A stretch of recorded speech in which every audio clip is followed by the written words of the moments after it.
এবার রাষ্ট্রপতি হাফিজউদ্দিন আহমেদ ক্ষেপে গেলেন ইশরাকের উপর। 1971 সালে এই ধরনের বাংলাদেশ দেখার জন্য অনেক কথা বলার ছিল, কিন্তু রাষ্ট্রপতি হিসাবে সব কথা বলা ঠিক না। ঐক্য কি ঘটেছিল আসলে? আপনারা কি নিজেদের জাহির করার জন্য আসছে, ডকুমেন্টারি দেখানোর জন্য আসছে, কি করছেন?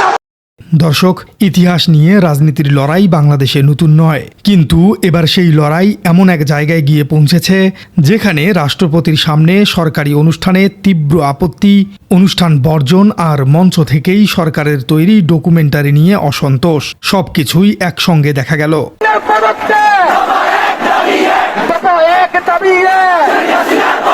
আজকের এই অনুষ্ঠানে উপস্থিত আছেন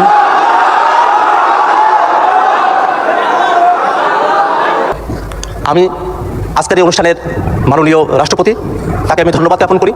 তিনি বাংলাদেশের পক্ষে যেভাবে অবস্থান নিয়েছেন সেটাকে আমরা ধারণ করি। তিনি একই সাথে মুক্তিযোদ্ধা, একই সাথে জুলাই যোদ্ধা, তার প্রতি সম্মান ব্যক্ত করছি। সেই সম্মান রেখে আমি নীরবে এখান থেকে প্রস্থান করার সিদ্ধান্ত গ্রহণ করলাম। আপনাদের সকলকে ধন্যবাদ। আর সবচেয়ে বড় প্রশ্ন, জুলাই গণঅভ্যুত্থানের ইতিহাস আসলে কার? সরকারি একটি ডকুমেন্টারিতে যদি কয়েকজনের নাম থাকে আর গুরুত্বপূর্ণ কয়েকজনের নাম বা ছবি না থাকে, তাহলে সেটি নিছক সম্পাদনার ভুল, নাকি এর পেছনে আছে রাজনৈতিক বয়ান প্রতিষ্ঠার চেষ্টা? এই প্রশ্নকে ঘিরেই এখন উত্তপ্ত বাংলাদেশের রাজনীতি। আর পুরো ঘটনার সবচেয়ে আলোচিত হয়ে উঠেছেন মুক্তিযুদ্ধ বিষয়ক প্রতিমন্ত্রী ইশরাক হোসেনের বক্তব্য এবং রাষ্ট্রপতির প্রকাশ্য আপত্তি। দর্শক, ঘটনার শুরু একটি সরকারি অনুষ্ঠানে।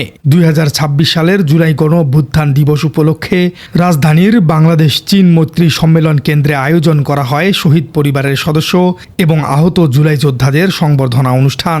রাষ্ট্রীয় পর্যায়ের এই অনুষ্ঠানে উপস্থিত ছিলেন ভারপ্রাপ্ত রাষ্ট্রপতি হাফিজউদ্দিন আহমেদ সহ বাংলাদেশের গুরুত্বপূর্ণ ব্যক্তিরা। স্বাভাবিকভাবেই প্রত্যাশা ছিল এখানে জুলাই গণঅভ্যুত্থানের ইতিহাস এমনভাবে তুলে ধরা হবে যেখানে আন্দোলনের বিভিন্ন পর্যায়ে মানুষ এবং গুরুত্বপূর্ণ ঘটনাগুলো যথাযথভাবে স্থান পাবে। কিন্তু অনুষ্ঠানে প্রদর্শিত একটি সরকারি ডকুমেন্টারি ঘিরে শুরু হয় বিতর্ক। অভিযোগ ওঠে জুলাইয়ের আন্দোলনের গুরুত্বপূর্ণ কিছু ব্যক্তি এবং ঘটনার যথাযথ উপস্থাপন সেখানে নেই। বিশেষ করে শহীদ আবু সাঈদের বহুল আলোচিত ভূমিকা এবং আন্দোলনে অংশ নেয়া বিভিন্ন শ্রেণী পেশার মানুষের অবদান নিয়ে প্রশ্ন ওঠে। আর এখানেই শুরু হয় মূল রাজনৈতিক বিতর্ক।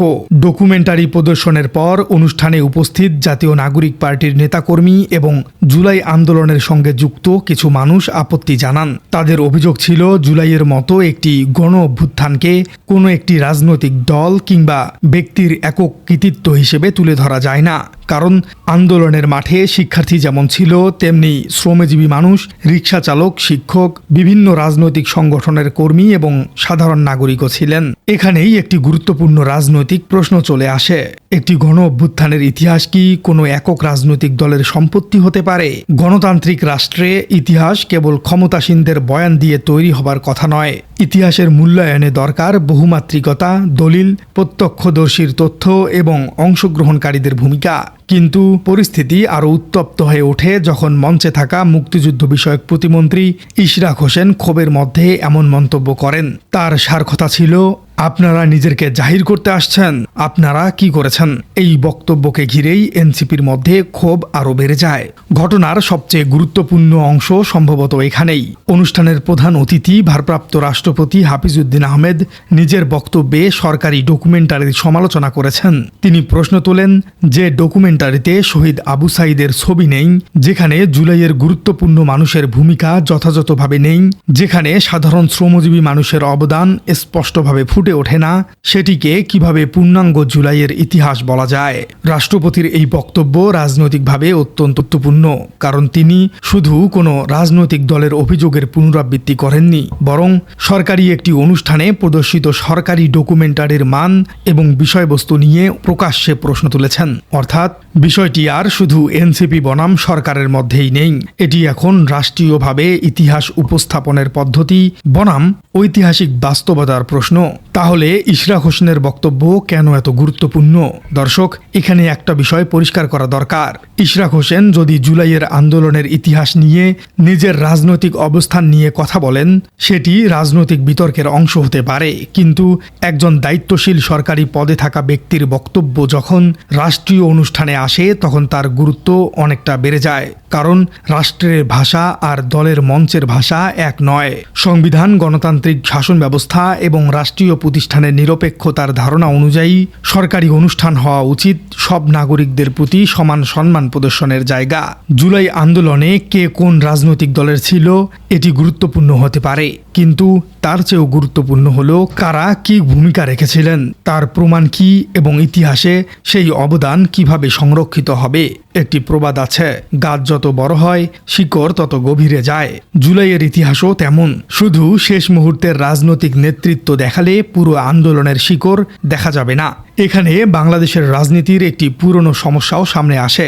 1952 সালের ভাষা আন্দোলন থেকে 1971 সালের মুক্তিযুদ্ধ, 1990 সালের গণ অভ্যুত্থান, প্রতিটি বড় রাজনৈতিক পরিবর্তনকে ঘিরেই রাজনৈতিক দলের কৃতিত্ব নেবার একটি প্রবণতা দেখা গেছে।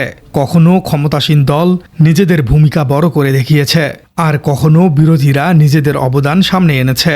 ফলে ইতিহাস হয়ে গেছে অনেকটা যার ক্ষমতা তার বয়ান। কিন্তু 2024 সালের জুলাই আন্দোলন যদি সত্যিই একটি ব্যাপক গণ অভ্যুত্থান হয়ে থাকে, তাহলে এর ইতিহাস কোনো একক দল বা ব্যক্তির হাতে আটকে থাকবার কথা নয়, বরং প্রয়োজন হতে পারে একটি স্বাধীন, গবেষণা ভিত্তিক এবং বহুপক্ষীয় ইতিহাস সংরক্ষণ প্রক্রিয়া। দর্শক, বর্তমান বিতর্কের আরেকটি স্তর হলো রাজনৈতিক ক্ষমতার সমীকরণ। একদিকে বিএনপি নেতৃত্বাধীন সরকার নিজেদের রাজনৈতিক ভূমিকা তুলে ধরতে চাইবে, এটি রাজনৈতিকভাবে স্বাভাবিক। অন্যদিকে এনসিপি এবং জুলাই আন্দোলনের সঙ্গে যুক্ত বিভিন্ন পক্ষ চাইবে আন্দোলনের মাঠের বাস্তব অবদান যেন বাদ না পড়ে। কিন্তু এখানেই রাজনীতির সবচেয়ে বড় পরীক্ষা। জুলাইয়ের ইতিহাস যদি দলীয় প্রচারণায় পরিণত হয়, তাহলে ক্ষতিটা শেষ পর্যন্ত কার? কোনো একটি দলের নয়, বরং রাষ্ট্রের।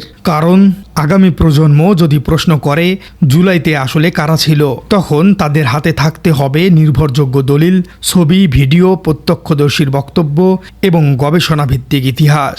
রাজনৈতিক পোস্টার দিয়ে ইতিহাস লেখা যায়, কিন্তু ইতিহাস টিকিয়ে রাখতে গেলে লাগে প্রমাণ। রাষ্ট্রপতির বক্তব্যকে শুধু ইশরাকের উপর রাগ হিসেবে দেখলে পুরো ঘটনাটি ছোট করে দেখা হবে। এখানে মূল বিষয় হলো রাষ্ট্রীয় বয়ানের বিশ্বাসযোগ্যতা।